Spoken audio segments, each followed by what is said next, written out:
Саламатсыздарбы? Сиздер Азаттык үналгысынын каректе Евразия теледолбоорун көрүп баштадыңыздар. Бул берүүдө Эркин Европа үналгысынын кабарчылары даярдаган Евразия чөлкөмүндөгү жана Кыргызстанга коңшулаш өлкөлөрдө соңку апта ичинде болуп өткөн орчун окуялар туурасында баяндарды сунуштайбыз. Оболу жарым сааттык программага камтылган баяндардын кыскача мазмуну менен тааныштыра кетейин. Казак-түрк лицейлеринин 11 мугалими Түркиядагы төңкөрүш аракетине шектелип, Түркияга жөнөтүлдү. Бул маселеге чекит коюу максатында Казакстандагы лицейлердин аталышын билим берүү инновациялык лицейлер деп алмаштырган. Колуңуз барсың киргизбеге? Туура 26 приказдан алып. Казакстандын батышында жайгашкан Жаңы Өзөндөгү ондогон мектеп окуучуларына сабакка хиджабчан кирүүгө тыюу салынды. Кийим өлкөлөрүндө ондай ешкандай жаңағы орамал, кимишек, хиджаб деген нерселер жок. Діни атрибутикалық ешқандай белгілер болмау керек. Тажикстандагы университеттердин бири өз студенттерине үйлөнүү тойлорунун чыгымын көтөрүүнү сунуштап жатат. Бирок ал үчүн студенттер жалаң бешке окушу шарт. Биз университетте жалаң бешке окугандарды издейбиз. Алар үй бүлө курушуп, алманчоктой балдарды тарбиялап жатышат. Казакстандын парламентинде казак тилинин латын арибине өткөрүү боюнча жыйын болуп өттү. Жаңы казак арибинде 42 тамганын ордуна 25 эле тамга калат. Латын арибинин жаңы долбоорунда 25 тамга, 8 диграф бар. Анын жардамы менен казак тилиндеги баардык үндөрдү жеткирсе болот. Казак-түрк лицейлеринин 11 мугалими Түркиядагы төңкөрүш аракетине шектелип, Түркияга жөнөтүлдү. Бул тууралуу Казакстандын президенти журналисттерге өзү кабарлады. Казак-түрк лицейлери бар го биздеги. Сонун ичиндеги мугалимдардын баардыгы сонуку деп баган Эрдоган мырза 2-3 рет айтты. Мен айттым, эгерде бизде иштеп жүргөн адамдар кылмысы болатын болса, дерек алып кел мага. Бизде олар кылмыскер эмес, мен эч кандай оларга жаманчылык жасай алмайм. Олардын кээ бирөөлөрү типти биз Түркияга барсак бизди отургузат, жибербеңиз деп сурайт. Казакстан эгемендиги алгандан кийин казак-түрк лицейлери чет элдик окуу жайларынын биринчилеринен болуп түптөлгөн. КТФ эл аралык коомдук фондунун жардамы менен 27 мамлекеттик, 3 жеке лицей, 2 эл аралык мектеп, 2 колледж жана Сулейман Демирел атындагы университет ачылган. Аларда эмгектенген мугалимдердин басымдуу бөлүгүн казакстандыктар түзүп, 10% гана чет элдиктер. Казак-түрк лицейлери зээндүү балдардын мектеби катары сыпатталат. Түркиянын президенттигине Реджеп Тайып Эрдоган шайланганда КТФ фондун Фетхуллах Гүленге колдоо көрсөтөт деп айыпталган. Түркияда ишке ашпай калган төңкөрүш аракетинен кийин казак-түрк лицейлеринде иштеген Түркиянын жарандары дал ошол окуяларга тиешеси бар деп айыпталып келген. Түрк мугалимдардын ичинде жаңағы кінәлі төңкөрүскө дегендерди далилдегендин биразын биз кайтардык. 11 адам менимче. Биразы суранып өзү чет элге кетип калды. Енді калгандарын кеше келгенде тагы да сурады менен Эрдоган мырза. Мен айттым, мына калгандарынын эч кандай кылмысы жок. Эгерде бизге далил берсеңдер кылмысы бар деп, онда бирге отуруп укук коргоо органдары карасын. Кылмысы жок адамдарды отургузуп, немесе сендерге байлап биз бере алмайбыз деп келиштик. Менимче бул маселени жаптык деп санайм. Бул маселеге чекит коюу максатында Казакстандагы казак-түрк лицейлеринин аталышын билим берүү инновациялык лицейлер деп алмаштырган. Акыркы 25 жылда сабактар казак, орус, англис жана түрк тилинде берилген бул окуу жайлардан бир нече миң бүтүрүүчү канат кагышкан. Алардын көбүнүн ири бизнестер бар. Улуттук холдингтерди жана министрликтерди жетектеп келет. Казакстандын батышында жайгашкан Жаңы Өзөндөгү ондогон мектеп окуучулары сабакка кире албай калышты. Билим берүү министрлигинин буйругуна ылайык аларга мектепке хиджабчан кирүүгө тыюу салынган. Буйрук былтыр январь айында күчүнө кирген, бирок андай диний атрибутикага тыюу салган жобо каралган эмес. Анткени менен Жаңы Өзөндүн билим берүү башкармалыгынын жетекчилиги мындай чечимди колдошууда.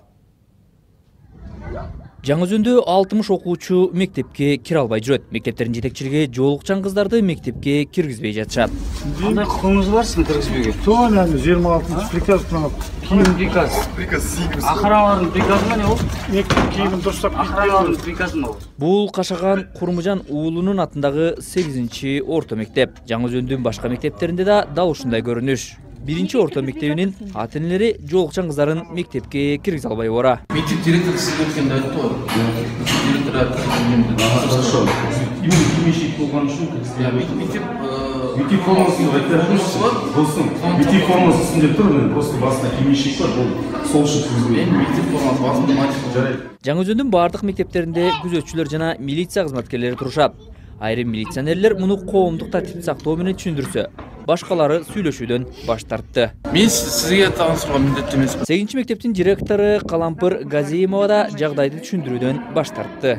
Анын орун басары Акнур Демеханова мектептердеги жалпы окуу формасы ата-энелер жыйынында талкууланып бекитилгенин айтты. Кей жиналысқа келет, кей жиналысқа келмейді. Бірақ бір ауыздан қабылданғандықтан ол шешім шығарылды былтырғы оқу жылында. Оның алдыңғы оқу жылында да солай болды. Мына мектеп формалары 2 жылдан бері біздің мектепте киіп келе жатыр.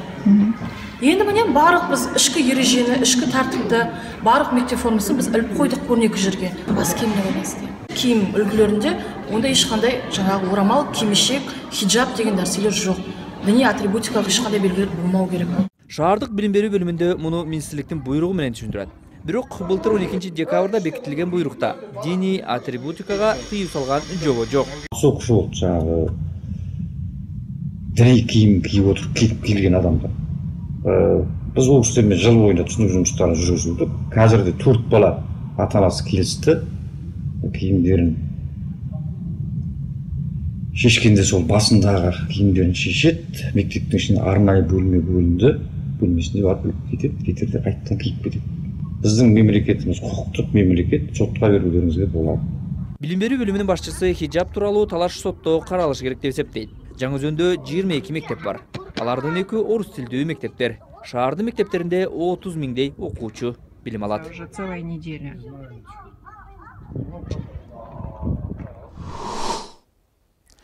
Тажикстандын коммерция багытындагы мамлекеттик университети өз студенттерине үйлөнүү тойлорунун чыгымын көтөрүүнү сунуштап жатат.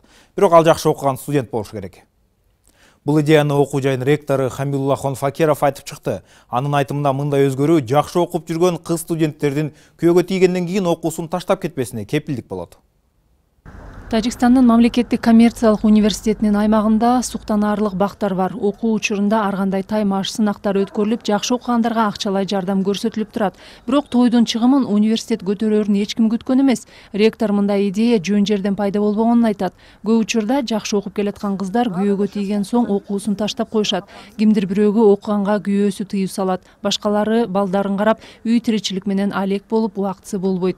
Ал эми 2 студент баш кошсо, алардын окуу деңгээли жогорулап, окуу жай менен тыгыз байланыштуу болуп, бул жерден алган тарбияны өздөрүнүн балдарына да берери далилденген.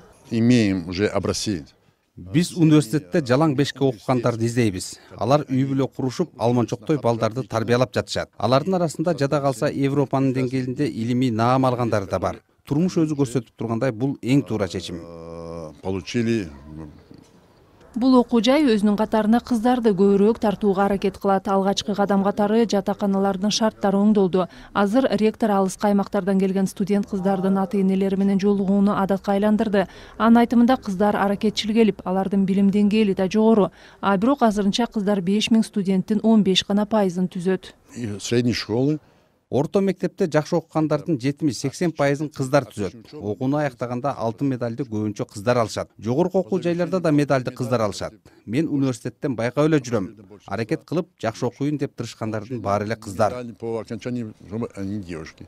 И в университетах, я наблюдаю, что именно те, которые больше стремятся хорошо оттесняться, намного стремительнее девушки. Бул окуу жайга кыздарды тартуу максатында быйыл бир нече сынактар өтөт экен. Ал эмне сынак жана жеңүүчүлөргө эмне белек тартууланарын азырынча жашырышат. Бирок ректор баары ыраазы болоорун убада берди. Казакстандын парламентинде латын арбини өтүү боюнча жыйын болду. Анда эл өкүлдөрүнө ариптин жаңы үлгүсү сунушталды. Казак тилинин жаңы арбинде 42 тамганын ордуна 25 эле тамга болот. Сунушталган вариант талкуудан кийин кабыл алынат, бирок депутаттар аны жактыргандай көрүнөт. Латын арбини өтүүнү Казакстандын президенти демилгелеген. Анын буйругуна ылайык бул долбоор ушул жылдын аягына чейин ишке ашырылышы керек. Жаңы латын арбинин өзгөчөлүктөрүн төмөнкү баяндан көрөлү. Казакстандын жаңы латын арбинде 42 тамганын ордуна 25 тамга болот. Азыр казакчада 37 тыбыш бар. Анын 28 гана нукура казакча болуп эсептелсе, калган 9 тыбыш 1940-жылы кириллицага өткөндө кошулган. Латын арбинин жаңы долбоорунда 25 тамга, 8 диграф бар. Анын жардамы менен казак тилиндеги баардык үндөрдү жеткирсе болот. Да? И это дает всю звуковую гамму казахского языка. Кыйын каткалаңдарды диграф же эки үндүн кошулушу менен жазышат. Мисалы деген үндү а жана е деп жазышат. Ө деген үндү О жана Е биригип берет. Латын арабинен Х тамгасын алып салууну сунуштап жатышат. Аны казакча Аш деп эле жазуу мүмкүн болуп калат. Эми талаш тартыш казактын Г тамгасына келгенде башталат. GH бар ғой, ағылшын тілінде Г болуп окулмайды. Англисчеде GH, Г болуп окулат. Окуучулар адашат. Англисчеде SH, Ш деп окулат. Бул нерселерди кошсок, балдарга да жеңил болмок. Берип жүрүү керек. Оны олар билет.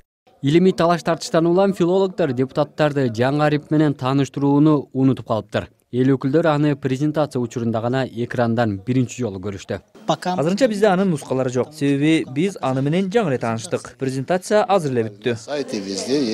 Сайтта жарыяланган, бардык жерде бар. Демек күтүлбөгөн нерселер болгон жок.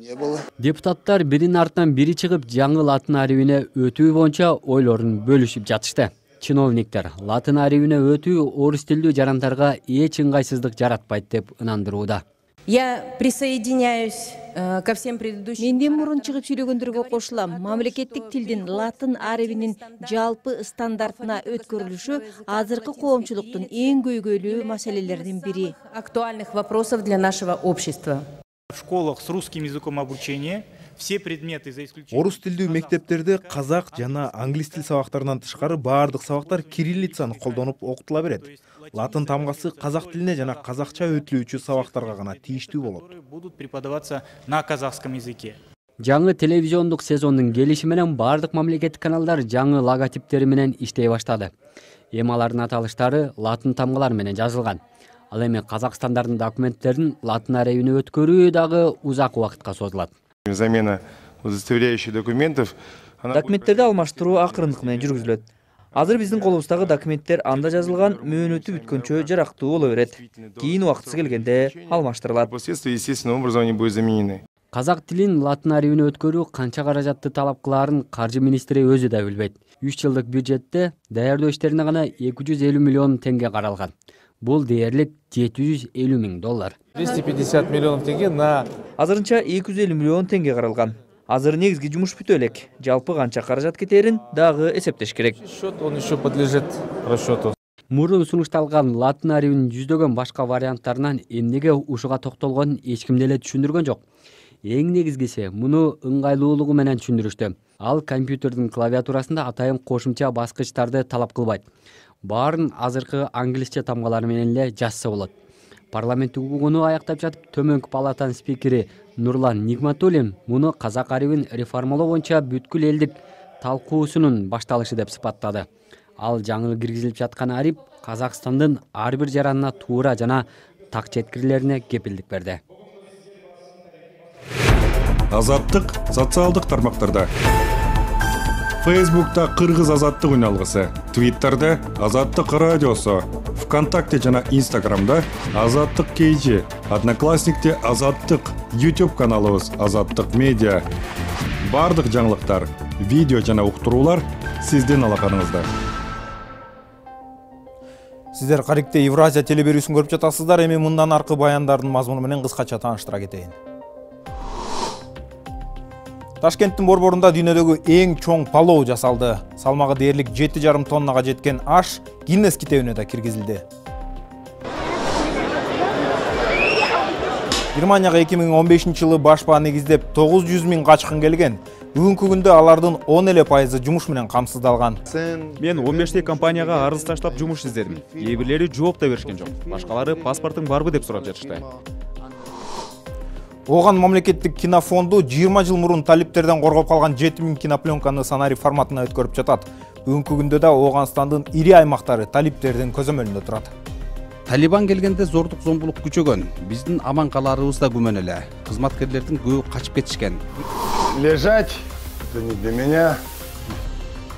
Орусиянын Урал аймагынын дыйканы 12 жыл мурун кырсыктан айынан 2 бутунан тең айрылган. Ага карабастан ал айылдагы фермасын өзү иштетип келет. Ташкенттин борборунда дүйнөдөгү эң чоң палоо жасалды. Салмагы дээрлик 7,5 тоннага жеткен аш Гиннес китебине да киргизилди. Бирок шаар тургундары аны алыстан экран аркылуу көрүп, жанына барып даам татып көрө алышкан жок.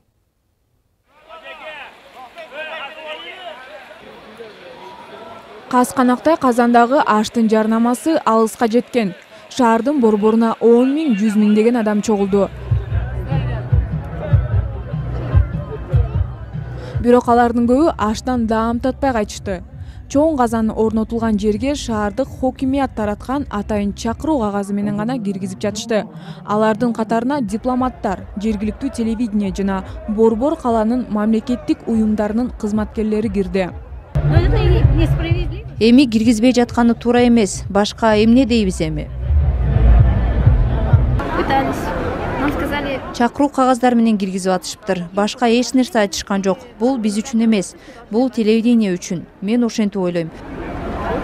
Калгандарына аштын жасалышын көчөнүн ары жагына орнотулган көгүлтүр экрандардан карап турушка туура келди. Даам татпай калганы менен алар берки жака орнотулган бош турган казанды сүрөткө тартып жатышты. 50 ашпозчу катышкан иш-чарага бир топ азык-түлүк керектелди.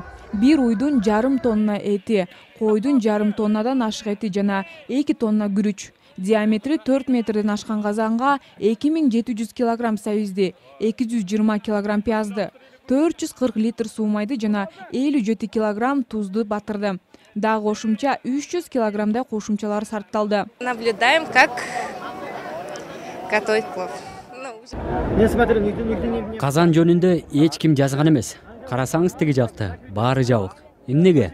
Анткени баары келип карай берсе көз тийип аш жакшы болбой калат. Көз тиет. Бышырып бүткөндөн кийин барып көрсөңөр болот. Пало чыгыш өлкөлөрүндө эң эле кеңири тараган тамак. Үйлөнүү тойбу, ашпы же бешик той болобу палоосуз өтпөйт. 2016 жылы аштын Орто Азиялык түрү ЮНЕСКОнун руханий баалуулуктарына кирген. Жогордагы дүйнөлүк рекорд Ташкентте өткөн Өзбегим деп аталган салттуу маданият фестивалынын алкагында коюлду. Таңдан кечке бийчилер жана музыканттар тобу казанда айланып элдин көңүлүн ачып жүрдү. Бул иш-чарада ошондой эле арт базар жана тамак аштын жарманкеси уюштурулду. Тамак аш бир убакта 18 тандырдын ичинде бышырылып жатты. Анткени менен жарманкеге негизинен эле тар чөйрөдөгү мамлекеттик элита катышты. Дүйнөдөгү миграция кризисинен бери 2 жыл өттү. Азыр качкындардын көбү Германияда эмгектенип күн көрүп келет. Германияга Ооганстандан баш паанек издеп келген Али Хасани жергиликтүү ресторандардын биринде ашпозчу болуп иштейт. Алинин жолу болуп жумуш тапканга мүмкүн болгон. 2015 жылы 100 000 деп келген качкындардын болгону 10% гана иш менен камсыз болгон. Эркин Европа үналгысынын кабарчылары Германияга барып, качкындардын турмушу менен таанышып келген. Али Хасани немистердин киза шпецле же быштак менен камырдан жасалган тамагын даярдап жатат. Ал Иранда ооган качкындар үй бүлөсүндө төрөлгөн. 2015 жылы Германияга ошол убактагы качкындар толкуну менен кошо ооп келген. Ал азыр Германиянын түштүк батыш жагында Фотсайм деп аталган ресторанда эмгектенет. Мен үйрөнүшүм керек. Мага бул жумуш керек. Германиядан иш табуу оңойго турган эмес. Иранда Хасани үйдүн ички төбөсүн жасалгалап нан тапчу. Ал тилди начар билет. Анын качкын экендигин тааныган документте азырынча жактоодон өтө элек. Мен 15 компанияга арыз таштап жумуш издедим. Кээ бирлери жооп да беришкен жок. Башкалары паспортуң барбы деп сурап жатышты. Мен тилекке каршы паспортум жок деп жооп берип жаттым. Алар мага паспортум жок, иштей албастыгымды айтышты.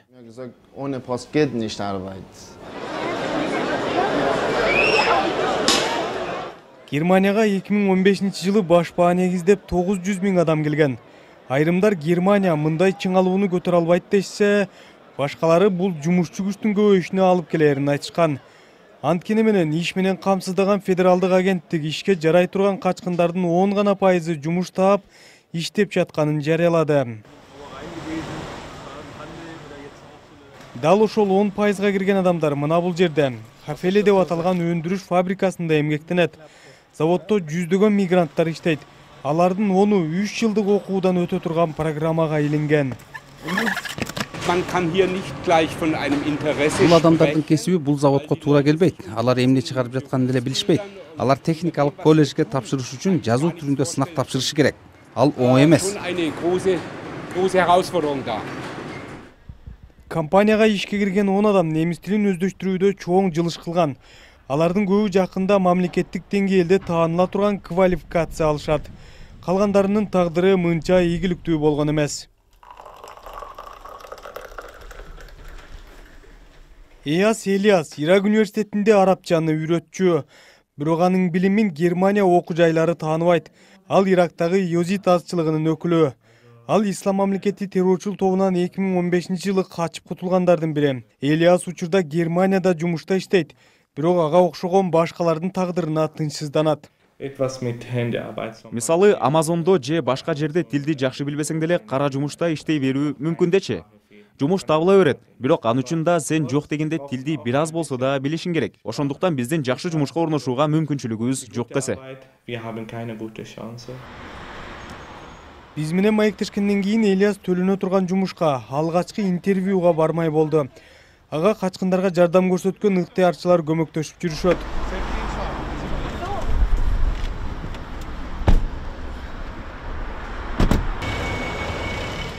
Бир жумадан кийин ал жумушка алынып, же алынбагандыгы билинет. Бул жерге качып келгендерде эле ал тынчтык тапканы менен анын келечектеги тагдырын туман басып тургандай. Оған мамлекеттик кинофондунда тасмаларды сценарий форматына өткөрүп жатышат. 20 жыл мурун Талибандан коргоп калган 7000 кинопленка сценарий форматына өткөрүлөт. Азыр алардын душманы убакыт өткөн сайын тасмалар чирей берет. Бардык кинолор жалгыз гана нускада сакталып келген. Оған кинофондунун кызматкерлери электрондошкон кинотасмалар бүт өлкөгө көрсөтүлөт деп үмүттөнүшөт. Хабибулла Али Оған киносунун миңдеген тасмаларын талиптерге өрттөтпөй сактап калган. Азыр ал жана анын кесиптештери Оған мамлекеттик кинофондунун тасмаларын электрондоштуруп жатат. Аларды 20 жыл мурун Талибан кыймылынын согушкерлеринен сактап калышкан экен. Таап алган учурда өлүмгө тартылышы мүмкүн болгондон коркпой, алар Оганстандын маданий мурасы болгон 7000 фильмди сактап калышкан. Алардын кээ бирлери 20-жылдары тартылган. Талибан келгенде зордук зомбулук күчөгөн. Биздин аман каларыбыз да күмөн эле. Кызматкерлердин көбү качып кетишкен. 11 эле киши калганбыз. Биз тасмаларды мүмкүн болгон жерге, тапкан кычыкка катып жүрдүк. Ашкере консервативдүү Талибан тобу өлкөнү 1996 жылдан 2001 жылга чейин башкарып келген. Ал арада эс алуунун көптөгөн түрүнө тыюу салынып, кинотасмалар өртөлүп жок кылынган. Ошондо Али өзүнүн кесиптештери менен тасмалар сакталган бөлмөнү дубал тургузуп, сактап калууну чечкен. Азыр эми алар 40 000 сааттык материалды тазалап, каталогко киргизиши керек. Электрондоштуруу бул тасмаларды эми убакыт деген башка душмандан коргойт. Булардын негативи жок. Кинолор жалгыз нускада гана сакталат. Электрондоштуруу биздин көркөм мурасыбызды сактап калууга жардам берет. Бул узак процесс. Ар бир тасмага 4 күн кетет.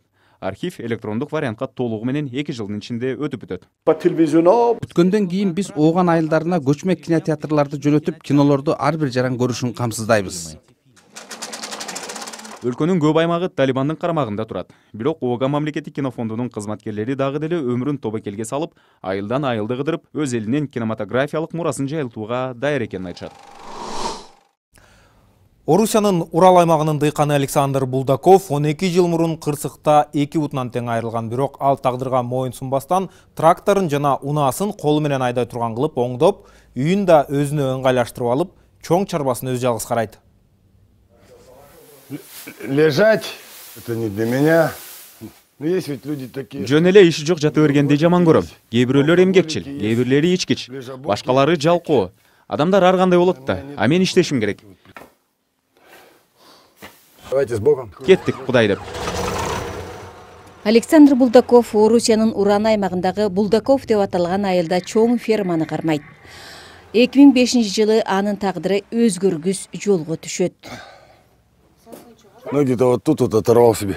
Копали картошку. Мына бутумду ушул жерден жоготтум. Картошка казып аткан учурда комбайнга бир нерсе тыгылып калат. Мен аны токтоткостон оңдой коем деп мына эме. Буттарымды өтүк менен кошо тартып кетти. Өтүгүмдүн жарымын ооруканага чейин алып бардым. Кайран өтүгүм. Жакшы өтүк эле. Күлкүлүү угулушу мүмкүн, бирок мен чын эле айтып жатам. Жаңы өтүк болчу да. Айрылып калбадыбы? Это новые были, изорвал.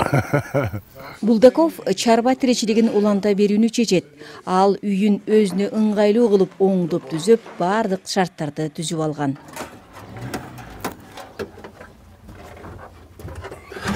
Бардыгын колуңуз менен башкарасызбы?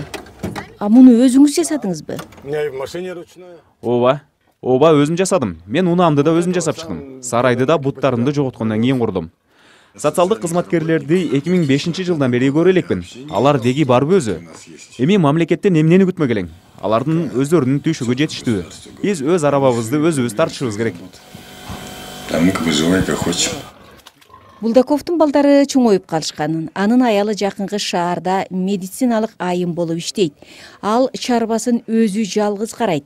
Көп деле акча таппаганы менен эч кимге жалдырабай, өз оокатын өзү кылганы менен сыймыктанат. Молодец, ой. Я уже ни в что не верю, я только сам на себя надеюсь. Сперва вроде как бы думал. Мен өзүмдөн башка эч кимге ишенбейм. Өзүмө гана ишендим. Мен мурун жардам үмүт этип, бирөө жарым көңүл бурса дечимин. Бирок андан пайда жок. Албетте башында кыйын болду. Кээде ыйлап талчумун. Андан эмне пайда? Болору болду.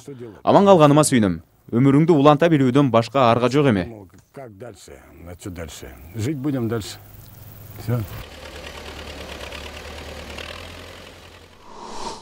Бириккен Араб Эмирлигинде алгачкы айдоочусуз автоунаа эл алдына чыгарылды. Токиодо үй-жайсыздардын бий тобу негизделди. Ал эми Италияда филармониялык оркестрди бир кече робот-дирижер башкарды. Ушул жана башка кызыктуу кабарлар менен Миң кырдуу дүйнө рубрикасында Элиза Кененбаева тааныштырат.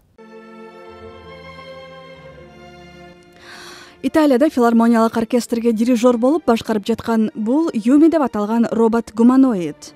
Пиза шаарынын Верди театрында өткөн бул кече робототехника боюнча биринчи эл аралык фестиваль алкагында уюштурулган. Юми дирижерлук кылып жаткан бул оркестр атактуу тенор Андреа Бочеллини коштоп ойноп келет. Аталган оркестрдин туруктуу дирижеру Андреа Коломбинин айтымында Юми жогорку чеберчиликти көрсөттү. Роботтун кыймыл-аракетин жөнгө салуу үчүн бир топ убакыт кетти. Андан башкасынын баардыгы шыр кетти. Юминин колдору абдан ийилчек. Бул деген фантастика да. Швейцариялык ABB компаниясы чыгарган бул робот баардык кыймыл-аракетти Коломбинин өзүнөн үйрөнгөн. Азырынча ал өз алдынча импровизациялоону билбейт, андыктан эгер музыканттар адашса, концерт токтоп да калышы ыктымал. Жалпысынан робот-дирижер башкарган бир кечте оркестр 18 чыгарма ойноду. Ал эми Бириккен Араб Эмирлигинин Дубай шаарында өткөн көргөзмөдө Volkswagen компаниясы өндүргөн алгачкы айдоочусуз автоунаа эл назарына коюлду. Көргөзмөнүн уюштуруучулары мындай автоунаа жакынкы убакта шаар көчөлөрүндө жүрөт деп ишенишет. Автоунаа 4 кишиге ылайыкташкан, ичинде руль, педаль жок. Мындан улам машиненин көлөмү да чакан. Cedric деп аталган бул автоунаа аймакта багытын аныктоого жардам берген 36 сенсор жана Wi-Fi роутер менен жабдыкталган. Машине адам добушу аркылуу башкарылат. Бул болсо Масайоси Киосо, ал 69 жашта. Киосо дээрлик 10 жылдан бери үй-жайы жок көчөдө жашайт. Эми ал Newcomer H деген бий тобунун мүчөсү. Киоси үй-жайсыздардан куралган топ менен учурда Жапонияны кыдырып, ачык аянттарда бий өнөрүн тартуулоодо. Мындай топ ачуу идеясы хореограф Йоки Аокинин оюна келген. Бир жолу көчөдө ырдап жаткан кишинин жанына көп эл топтолуп, ал эми анын эле жанында жарым жылаңач болуп жаткан үй-жайсыз адамга эч ким көңүл бурбаганын көрдүм. Мындан улам мен бул адам эл алдында ушинтип окутай алса, сахнага чыккандан деле тартынбаса керек деп ойлодум. Учурда топтогон бийчи бар. Курамы такай алмашып, топтогулар келип кетип турушат. Элиза Кененбаева, Азаттык. Бүгүнкү программабызда маанилүү деген мына ушул окуялар туурасында айтып берүүгө жетиштик. Евразия чөлкөмүндө, айрыкча Борбор Азия коңшулаш өлкөлөрдө болуп аткан окуялардан убагында кабардар болуп турам десеңиздер, Араптанын дүйшөмбү күнү каректе Евразия телеберүүсүн көрүңүздөр. Сиздер менен жарым саат бою мен Касым Рахманкулов болдум. Саламатта калыңыздар.